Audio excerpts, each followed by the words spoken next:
Hey guys, this is the 18th video in the Great Spiritual Awakening series. Today we're going to learn how karma works. Karma is the idea that our positive and negative actions can lead to positive and negative experiences in the future. For example, if you help those in need, then one day someone will help you when you need it. Conversely, if you hurt people, then one day someone will hurt you. A person who spends their life being good will create good karma. However, a person who spends their life being bad will create bad karma. To truly understand karma, we must understand reincarnation. Reincarnation is the idea that the soul survives death and goes on to experience a new life. The soul is not made of matter, space, and time. Therefore, the soul is neither created nor destroyed. Because the soul cannot be created, it must experience reincarnation. You see, a pregnant mother needs the ingredient called the soul, but she cannot create the soul. As you know, the soul cannot be created. When a person dies, the soul becomes detached from the human. Therefore, the pregnant mother can get the ingredient that she needs to make a baby. Now meet Karen. Karen gives food to homeless people. Therefore, Karen has good karma. By contrast, Robert goes around stealing from people and he murders people. Hence, Robert has bad karma. One day, the soul of Karen will receive good karma, and one day, the soul of Robert will receive bad karma. But here's the problem. The next day, many asteroids hit our planet. Therefore, all life on Earth becomes extinct. So now here's the question. If life has gone extinct, how will Karen receive good karma and how will Robert receive bad karma? To answer this question, we must have a deeper understanding of the soul. The soul is always connected to the universe. You see, the soul is awareness, and the only way awareness can be aware is if it is connected to information. Think of it this way. A biologist needs to know biology, a plumber needs to know plumbing, and an artist needs to know art. Similarly, awareness needs to be aware of things, and the only way awareness can be aware of things is if it exists in a place that contains things to be aware of. The universe contains things to be aware of. Therefore, awareness is always connected to the universe. Awareness is not made of matter, space, and time, but it needs matter, space, and time to be aware of things. Because awareness is neither created nor destroyed, and because it is always connected to the universe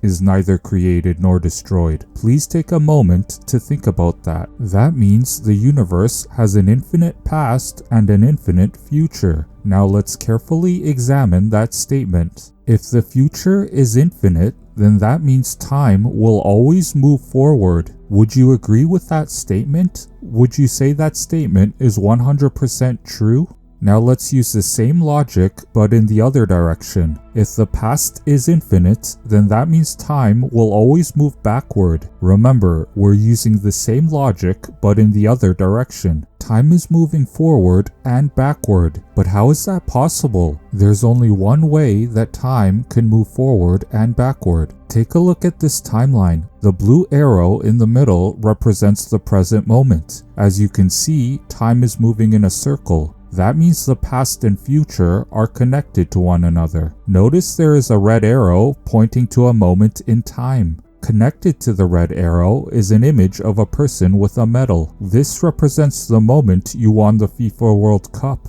The day you won the World Cup is a part of your past, and because the past and future are connected, it's also a part of your future. We can see that time is moving forward because the present is moving toward future events. But we can also see that time is moving backward because the present is moving toward past events. History repeats itself forever. That's the only way that time can move forward and backward. As you can see, the past and future are both infinite, and time is moving forward and backward. Now take a look at this timeline. Because the past and future are not connected, History doesn't repeat itself. Therefore, time cannot move forward and backward. The only way time can move forward and backward is through a time loop. Because time is moving in a loop, the past, present, and future are all identical to one another. You existed in the previous cycles of the universe, you exist in the present cycle of the universe, and you will exist in the future cycles of the universe. How do we connect reincarnation to our understanding of infinite time? You see, reincarnation goes on forever. You may experience the life of your father in the next cycle of time, or you may experience the life of your mother in the next cycle of time. Because time moves in a loop,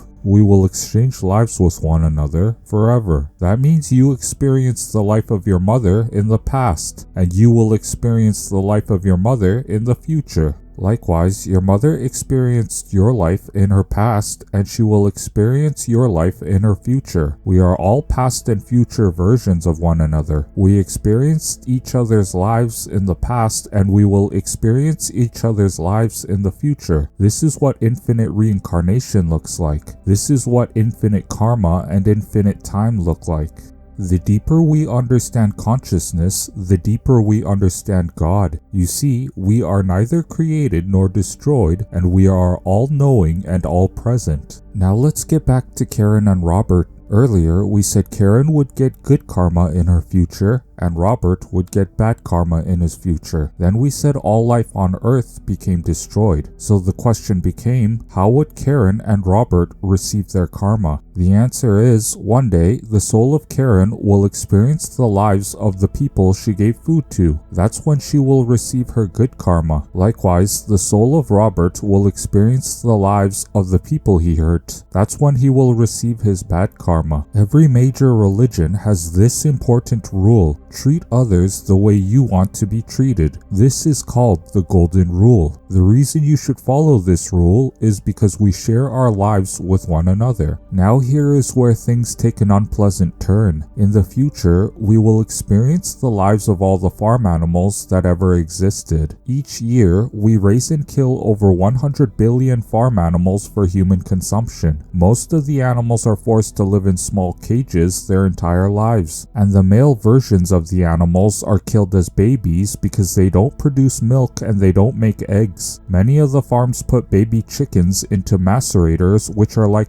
blending machines. Now just think about that. Every time you eat an egg, you're creating a future where you will be blended alive, and everyone else has to experience this future because we all share our lives with one another. But what makes this worse is that history repeats forever, which means we will experience this hell for an infinite number of times. But if I get this message to the world, then people will start to wake up and they will ditch meat, dairy, and eggs, which means we will all experience much less hell in our future. If that is not something that is worth fighting for, then I don't know what is. If you want to help me get my message out there, then please subscribe to my channel and my other social media accounts, and please sign my petition. I will put the link in the description below. Hey guys, if you're looking for a thought-provoking spiritual book, check out The Great Spiritual Awakening. The link is in the description. And in the next video, we will learn about an important part of reincarnation that no one else is talking about. Click on the thumbnail to watch the video, and last but not least, have an amazing, wonderful day.